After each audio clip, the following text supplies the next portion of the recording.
we are being taken to a really special place where hundreds of cultural objects were unearthed that date all the way back to the Ice Age. Et si l'idée selon laquelle la forêt amazonienne n'était qu'une vaste étendue sauvage impénétrable, largement intacte par l'homme jusqu'à l'arrivée des explorateurs européens, était totalement fausse. Pendant des siècles, on a imaginé cette immense mer verte comme un milieu presque vide d'humains. Les chercheurs pensaient que sa canopée dense, ses inondations saisonnières et son environnement riche mais hostile avaient retardé toute installation humaine permanente, laissant l'intérieur des terres très peu peuplé à l'époque précolombienne. Cette vision est aujourd'hui en train d'être complètement renversée. Des archéologues viennent d'ouvrir une grotte scellée en Amazonie, et ce qu'ils y ont découvert change tout ce que nous pensions savoir sur les premiers habitants de l'Amazonie. Caverna da Pedra Pintada, au cœur du bassin amazonien inférieur, perché sur un promontoire dominant le fleuve Amazone, dans la municipalité de Monte Alegre, dans l'état du Pará au Brésil, se trouve l'un des sites archéologiques les plus importants jamais découverts dans la forêt tropicale. La Caverna da Pedra Pintada.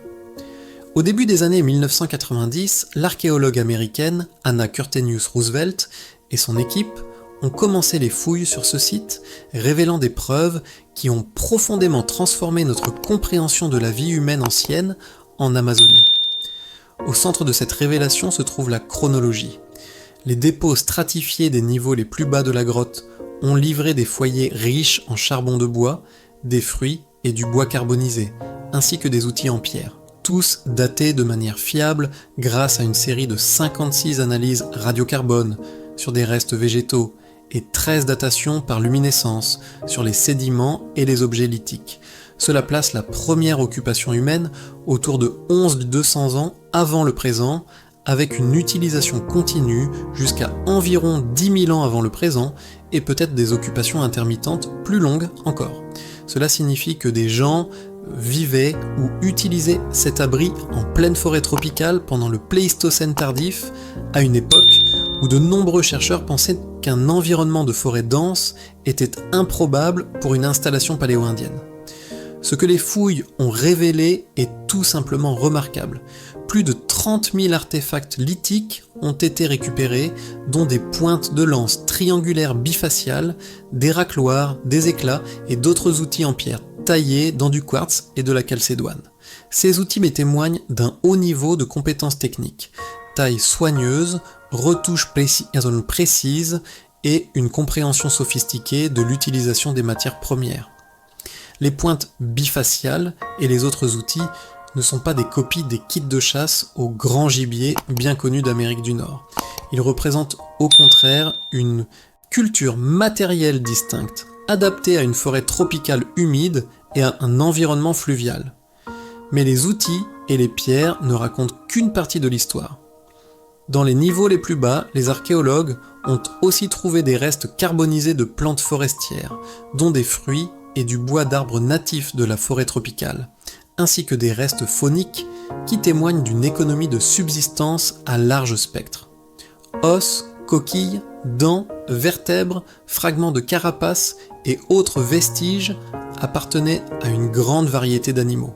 Poissons, tortues terrestres et aquatiques, mollusques, rongeurs, chauves-souris, oiseaux, amphibiens et petits à moyens mammifères. Cette diversité suggère que les habitants de la grotte exploitaient à la fois les ressources de la forêt et des plaines inondables fluviales, poissons et coquillages des cours d'eau, fruits et noix de la forêt, petits gibiers, reptiles, une existence flexible et riche en ressources, plutôt qu'une dépendance étroite à la chasse aux grands animaux. Et puis il y a les peintures, peut-être la preuve la plus visuellement frappante et la plus riche culturellement. Les parois et plafonds de Pedra Pintada portent des motifs d'art rupestre, pigments rouges, jaunes et bruns formant des pochoirs de main, des figures géométriques, des humains, des animaux et même des scènes qui semblent symboliques ou cosmologiques.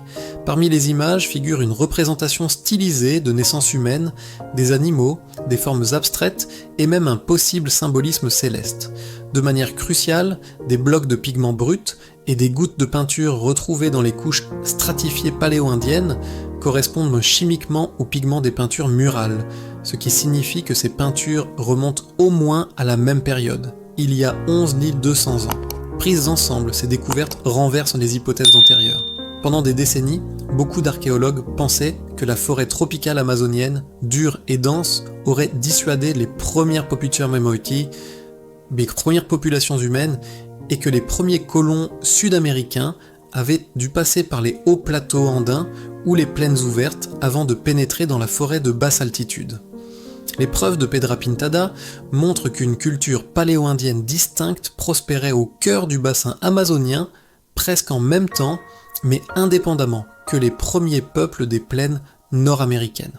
Cela implique quelque chose de bien plus radical, que les êtres humains, pendant ou juste après la dernière ère glaciaire, se sont adaptés à des environnements tropicaux difficiles et qu'ils l'ont fait en utilisant une cueillette à large spectre, exploitant rivières, fatins, forêts et écologie de plaines inondables plutôt que de dépendre uniquement de la mégafaune ou du gibier en terrain ouvert. La présence d'une telle culture suggère que l'Amazonie n'était pas simplement un réceptacle tardif pour l'agriculture en ce ou la sédentarisation, mais faisait partie des toutes premières vagues d'expansion humaine dans les Amériques. En plus, la présence d'un art rupestre symbolique rappelle une capacité à la pensée abstraite, à l'expression symbolique et peut-être à des systèmes de croyances partagés, un niveau de sophistication culturelle qui remet en question toute idée selon laquelle les premiers habitants amazoniens étaient des chasseurs-cueilleurs marginaux ou marginalisés. L'art, les outils, le régime alimentaire, tout pointe vers une culture humaine pleinement réalisée et adaptée régionalement. Des recherches ultérieures ont complexifié l'image initiale à certains égards. Toutes les peintures rupestres de la région plus large de Monte Alegre ne sont pas datées de manière sûre de l'époque paléo-indienne. Les variations stylistiques et thématiques, ainsi que des fouilles plus récentes, par exemple en 2014 par des équipes d'archéologues brésiliens, montrent des occupations et réutilisations plus tardives. Néanmoins, les dépôts centraux anciens restent la preuve la plus ancienne et la mieux datée d'occupation humaine profonde en Amazonie. Plus récemment, des analyses technologiques de l'assemblage lithique, publiées en 2023, confirment que les outils bifaciaux et les éclats de la grotte montrent un travail d'une grande minutie. Les phases de façonnage et de retouche ont été réalisées avec un soin extrême. La présence d'outils fragmentés et de pièces ratées démontre un cycle complet de production et de rejet d'outils sur place. Cela reflète que les gens qui utilisaient Pedra Pintada n'étaient pas de simples nomades occasionnels, mais pratiquaient une occupation à long terme avec une production soutenue d'outils. En termes archéologiques, l'importance de la Caverna da Pedra Pintada est énorme. Elle a réécrit le récit de la migration et de l'adaptation humaine en Amérique du Sud, en plaçant une culture complexe de cueillette au cœur du bassin amazonien à la fin du Pléistocène. Elle démontre que les populations humaines n'étaient pas limitées aux plaines ouvertes ou aux zones de haute altitude. Elles pouvaient vivre, prospérer et s'exprimer artistiquement au sein d'une forêt dense, en utilisant ces ressources de manière durable et diversifiée. Cela remet en cause les modèles antérieurs qui dépeignaient l'intérieur des jungles comme marginal, hostile ou colonisé seulement plus tard. Mais attendez, il y a encore plus.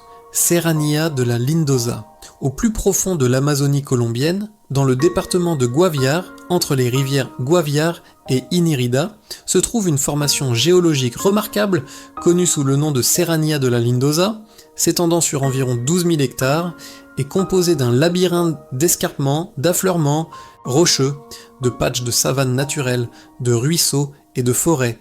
La Serranía s'élève entre 225 et 470 mètres, au-dessus du niveau de la mer et subit un climat chaud et humide avec des précipitations annuelles proches de 2800 mm et une température moyenne autour de 24 degrés Celsius. À partir des années 2010, une équipe de recherche multidisciplinaire sous l'égide du projet Last Journey a commencé des fouilles archéologiques dans 3 sites d'abri sous roche au sein de la Serranía de la Lindosa, Cerro Azul, Cerro Montoya et Limoncillos. Grâce à la datation radiocarbone et à l'analyse stratigraphique, les chercheurs ont établi que la présence humaine dans ces abris remonte à environ 12 600 ans, calibrés avant le présent, situant ces occupations précoces à la toute fin de la dernière ère glaciaire, pendant une période climatique connue sous le nom de Younger Dryas. Les fouilles ont révélé des couches de sédiments contenant des fragments de pierre, du charbon de bois, de l'ocre, des restes botaniques et des déchets alimentaires, preuve claire d'habitation humaine, de préparation, de consommation et d'élimination de nourriture sur des milliers d'années. La découverte de fragments d'ocre, les pigments minéraux utilisés pour la peinture dans ces couches d'occupation les plus anciennes, suggèrent que la tradition de peinture rupestre a commencé avec les premiers colons de la région. Mais les découvertes les plus spectaculaires et les plus révélatrices culturellement à Serrania de la Lindosa sont les milliers de peintures rupestres couvrant les faces de falaises et les abris sous roches. Les chercheurs ont catalogué plus de 3223 pictogrammes individuels sur les sites, beaucoup montrant des figures humaines, des animaux, des empreintes de mains et des formes géométriques ou symboliques plus abstraites. Certaines figures animales sont immédiatement reconnaissables: cerfs, pécaris, lézards, tortues, tapirs, oiseaux, représentant la faune des habitats forestiers, de savanes, riverains et de forêts inondées. D'autres images, en revanche, sont vraiment extraordinaires. Des paresseux géants, des mastodontes ou des ongulés ressemblant à des chameaux, des animaux éteints depuis longtemps apparaissent peints sur les parois rocheuses.